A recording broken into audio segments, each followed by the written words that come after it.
Halo semua, nama gua Trisna dan selamat datang di Nan Films Indonesia, di mana gua akan merangkum sebuah film yang berbau dengan kekawaian dan kesangnian, karena no kawaii no life, anjir. Oke, gimana kabar kalian? Mudah-mudahan baik-baik saja. Oke, diharapkan bagi kalian yang duduk dekat ayah atau ibu kalian untuk menyendiri sebentar atau gunakan headset, earphone, bahkan iPod. Bebas, yang penting bukan speaker, agar pada saat gue mengeluarkan kata-kata mutiara dari mulut gue tidak membuat kalian digeplak, smackdown, bahkan diusir dari rumah. Anjir. Oke, kalau sudah aman, langsung saja. Di sini gue akan merangkum sebuah film yang berjudul My Girl and I yang dirilis pada tahun 2005. Film ini disutradarai oleh John Yoo-soo dan diperankan oleh Song Hye Kyo dan Cha Tae-hyun. Oke, langsung saja tanpa berlama-lama lagi kita ke alur ceritanya. Selamat menonton, enjoy!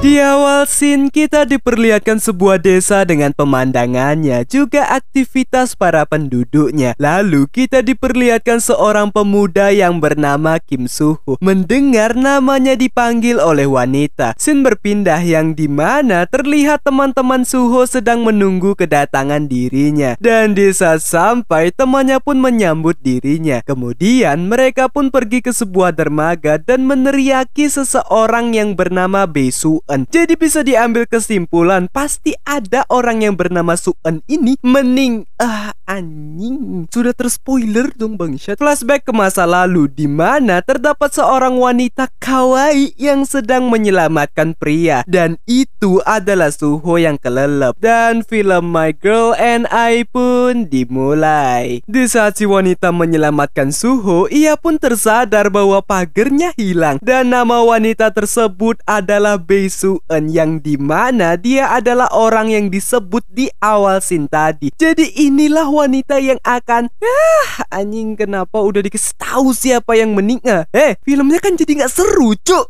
Kecewanya aku. Kenapa harus yang kawaii yang berakhir tragis, sumpah. Tak lama kemudian teman Soo-ho pun datang. Keesokan harinya Soo-ho yang tengah pergi ke toko kakeknya dibuat terkejut karena si kakek baru saja keluar dari peti mati yang diikuti dengan kliennya. Mereka pun berbincang tentang akhir kehidupan seseorang sambil meminum sekaleng bir. Scene berpindah ke sekolah. Pada saat pelajaran bernyanyi, Soo-ho merasa bahwa Soo-eun memperhatikannya dengan tatapan berdimik. Namun temannya malah GR serta mengira bahwa Soo-eun sedang melihat ke arahnya. Di lorong kelas ia bertemu dengan Soo-eun yang dimana mereka berdua tidak bisa lewat karena mereka jalan di jalur yang sama. Oleh sebab itu Soo-ho pun memutuskan untuk jalan duluan. Namun tiba-tiba Soo-eun meminta agar Soo-ho mentraktirnya kroket. Dan di saat ia membelikan Soo-eun kroket, para murid melihat kejadian itu karena mereka terkejut Soo-eun yang notabene wanita tercantik di sekolahnya bisa bersama dengan Soo-ho yang pemalu. Soo-ho yang melihat mereka seketika dibuat gugup. Di saat pulang, teman-temannya pun menanyakan tentang hubungannya dengan gadis tercantik di sekolah. Tapi karena ia merasa B aja, ia pun don't give a shit dengan perkataan temannya bahwa Soo-eun memanfaatkan dirinya. Keesokan harinya di sekolah, Soo-ho dicari oleh seorang murid bela diri taekwondo karena telah beraninya mendekati Soo-eun serta menanyakan hubungan Soo-ho dengan Soo-eun, bahkan mengancam akan memberikan pelajaran jika mereka berpacaran. Dan di saat Soo-eun datang, ia pun mengatakan bahwa mereka berdua berpacaran.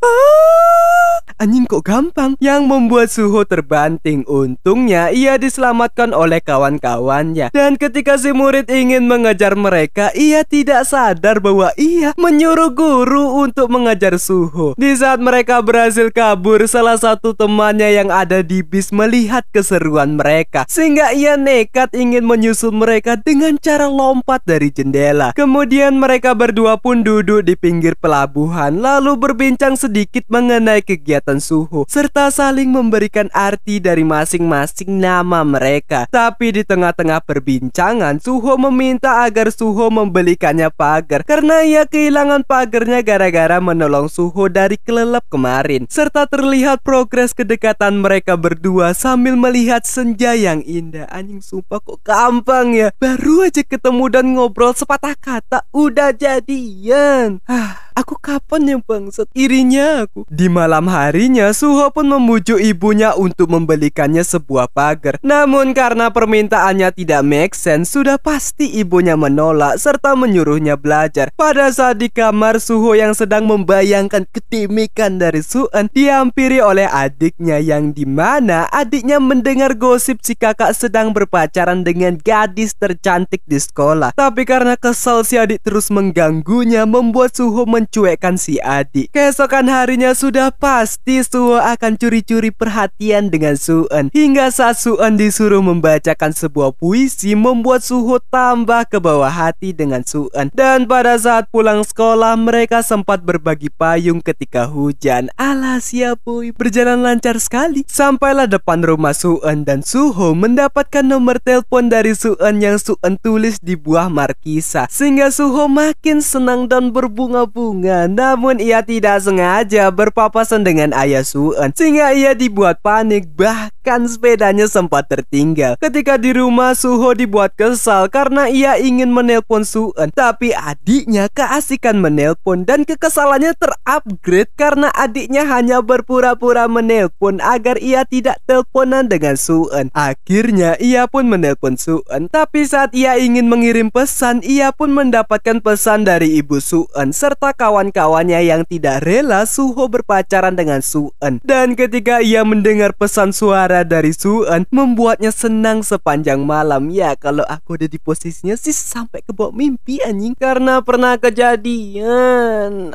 Bangsat. Wah, keesokan harinya di sekolah, tiba-tiba Suho disuruh pulang karena mendengar kabar si kakek pingsan. Mendengar kabar buruk itu, ia pun langsung pergi ke tempat kakeknya. Namun sayang, si kakek tidak kenapa-napa, melainkan si kakek ingin Suho menemaninya minum bir sambil membicarakan sesuatu. Di saat-saat seperti itu, Suan datang mencari Suho di tempat kakeknya. Sedangkan si kakek yang akan menceritakan cinta pertamanya, dan itu bukan neneknya, Suan menghampiri Suho. Kakeknya yang melihat Suan menanyakan umurnya serta meminta Suan untuk berputar sebanyak umurnya, yang entah tujuannya untuk apa. Selesai itu, Suan pun meminta agar si kakek melanjutkan ceritanya tentang cinta pertama si kakek. Si kakek pun menceritakannya bahwa dulu ketika ia mencintai seseorang, keluarga mereka tidak setuju dengan hubungan mereka. Dan di saat si kakek akan pergi menjalankan tugasnya sebagai tentara, si kakek memberikan kalung yang ia miliki sebagai kenang-kenangan. Namun ketika si kakek kembali, ia sama sekali tidak bertemu dengan cinta pertamanya. Selesai mendengar cerita itu, mereka mengerti dan bersyukur karena Suho dilahirkan dari cinta kedua si kakek dan bukan yang pertama, karena jika si kakek kawin dengan cinta pertamanya, Suho tidak akan lahir lalu bertemu dengan Suan. Hingga pada saat di sekolah, mereka masih ngerumpi tentang kisah cinta si kakek, sampai-sampai mereka dihukum. Tapi salah satu yang dihukum yaitu teman Suho, bukan murid di sana, melainkan murid kelas lain, sehingga ia dimarahi oleh walinya. Dan bukannya kapok dihukum, mereka masih ngerumpi, sehingga mereka berdua dihukum keluar kelas. Dan ketika pelajaran olahraga, mereka tetap mengobrol, sampai-sampai membuat Suan ngambek karena Suho menjawab dengan penuh egonya. Setelah kejadian itu, hubungan mereka di mata Suho terasa agak renggang karena melihat Suan sedang bersama dengan seorang pria tampan dan pintar. Tapi karena si murid modus kepada Suan, kecemburuannya mulai meningkat dan akan membunuh si pria pria dengan garpu. Untungnya teman-temannya menghalang niat Suho. Sepulang sekolah, Sueun sedang menunggu Suho sambil membawa kroket. Namun saat Suho datang, ia mencueki bahkan melewati Sueun begitu saja karena ia merasa cemburu. Oleh sebab itu, kelakuan Suho membuat Sueun memarahi Suho. Karena galau, Suho pun menemui kakeknya dan mengeluh karena cerita si kakek tentang cinta pertamanya, yang membuat si kakek teringat saat si kakek menangani kematian orang lain. Yang tak disangka itu adalah kematian dari suami cinta pertamanya. Mendengar cerita itu, Suho pun pergi ke rumah Sueun agar kisah cintanya tidak sama dengan si kakek. Dan sesampainya ia di sana, ia dengan gobloknya melempar batu ke kaca rumahnya dan sudah pasti pecah lah bodoh, sehingga ia langsung kabur dari sana. Kemudian Suho pun ingin mengirim pesan kepada Sueun dan tak disangka Sueun mengejarnya hingga mereka bertemu. Keesokan harinya terlihat kebersamaan mereka berdua saat menjalani hari-hari mereka bersama, hingga datanglah saat pementasan sekolah dengan pembawaan drama pangeran dengan putri kerajaan, yang dimana ketika adegan cipuk-cipukan membuat beberapa insan menemukan kenyamanan hati mereka. Dari adik Suho bersama dengan si atlet taekwondo, begitu juga dengan Suho dengan Sueun. Di hari berikutnya terlihat Suho yang sedang menjalani me time dengan para gengnya. Begitu juga si adik yang sedang bermesra-mesraan dengan boyfriendnya yang baru. Hingga saat Sueun dengan Suho sedang berada di kelas bernyanyi, mereka ngerumpi bahwa Suho dan gengnya akan pergi berlibur di sebuah pulau serta menawarkan Sueun untuk ikut liburan dengannya. Sampailah saatnya liburan bareng. Tapi di saat Sueun dan Suho menunggu gengnya, Suho mendapatkan kabar bahwa kawan-kawannya sepakat agar perjalanan itu hanya untuk mereka berdua tanpa gangguan sama sekali, serta meminta Suho memberikan berbagai alasan agar mereka bisa liburan berdua. Datanglah Sueun yang menanyakan jadi pergi atau tidak. Tapi karena Suho kelihatan sekali berbohongnya, membuat Sueun kesal karena mengira Suho yang merencanakan hal tersebut. Namun tak disangka Sueun langsung memesan tiket berdua untuk mereka liburan. Dan akhirnya mereka berdua ngetrip nge-adventure bersama ke pulau seberang. Di sana terlihat kebersamaan mereka, dimulai dari berenang, menikmati keindahan alam, makan bersama, serta menginap di pulau tersebut. Dan pada saat malam hujan turun serta Sueun bernyanyi. Tapi karena hujan yang menyelimuti malam itu ditambah dengan cerita dari Suho tentang tukang pijat buta yang sering ke rumahnya, membuat suasana menjadi santai. Dan setelah mendengar cerita singkat dari Suho, Sueun pun langsung gaspol mencipuk-cipuk Suho.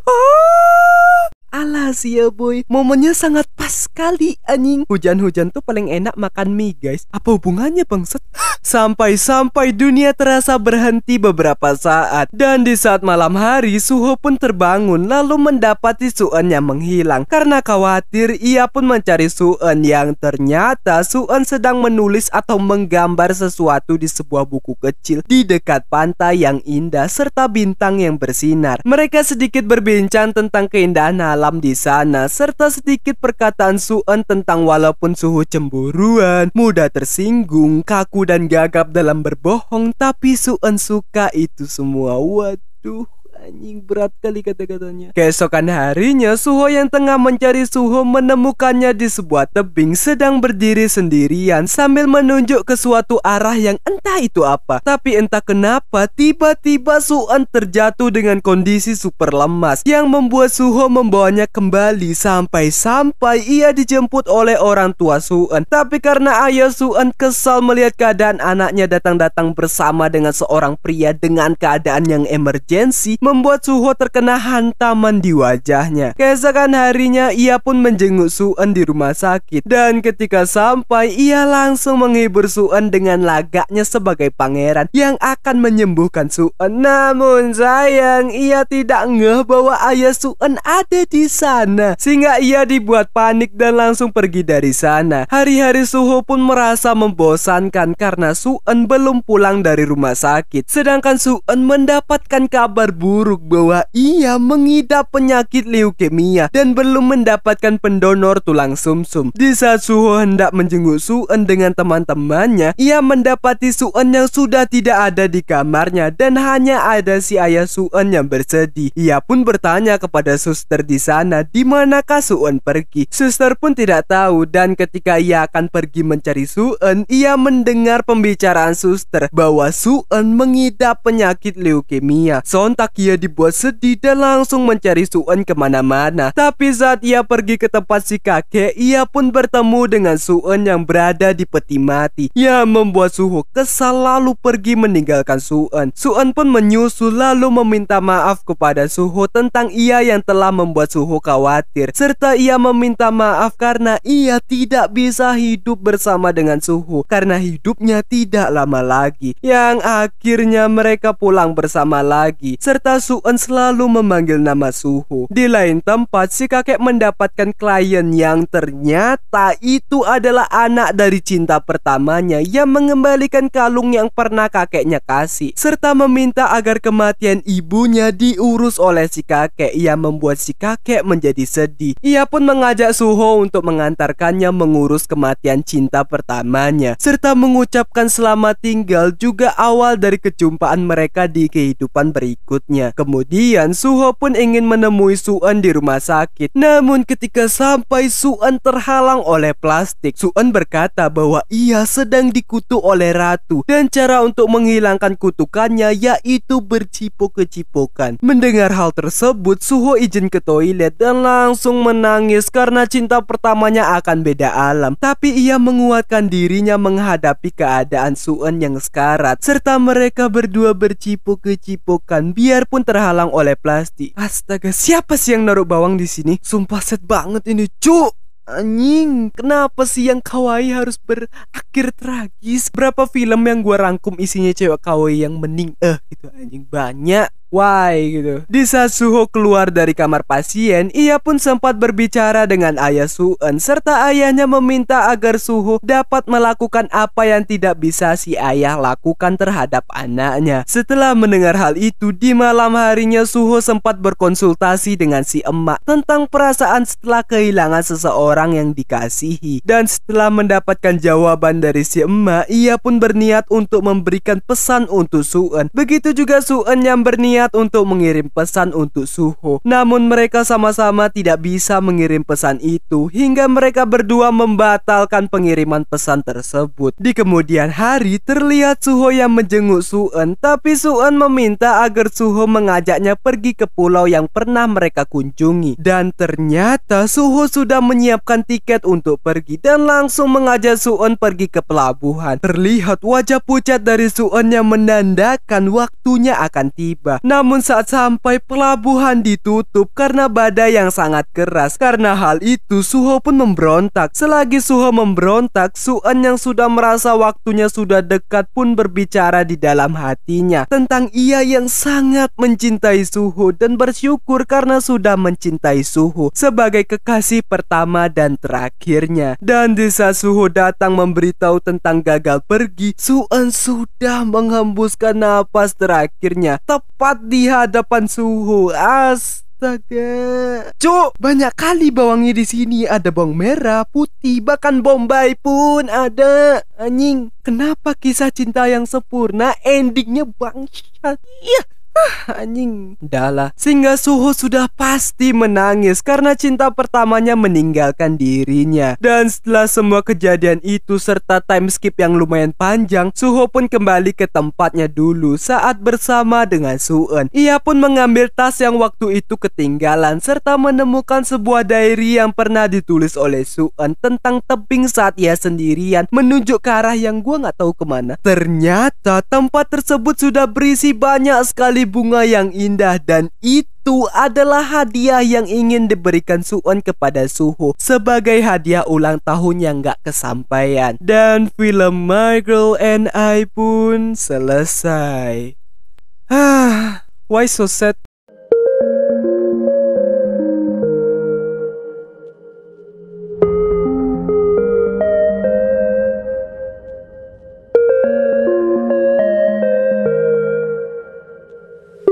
Ya, begitulah alur cerita atau rangkuman dari film My Girl and I. Film yang bagus menurut gua, dari romance-nya ngena, happy-nya ngena, komedinya juga ngena, apalagi setnya.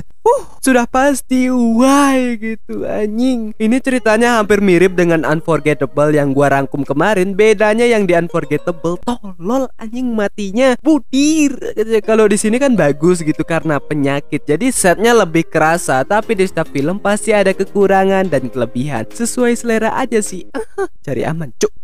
Oke, untuk amanat yang ada di film ini, cintailah pasangan Anda sampai ajal menjemput. Karena kalau kita mengabaikan hal tersebut, kita yang menyesal nantinya. Atau siap merasa kehilangan dan ikhlas karena kita tidak tahu kapan ajal menjemput. Oke, terima kasih buat kalian yang sudah menonton sampai habis dan kuat dengan candaan di dalamnya. Jangan lupa untuk klik subscribe dan lonceng di sebelahnya. Klik like sebanyak-banyaknya dan kalian bisa share ke teman-teman kalian. Oke, nama gua Trisna dan gua pamit undur diri. Salam penikmat film. Goodbye.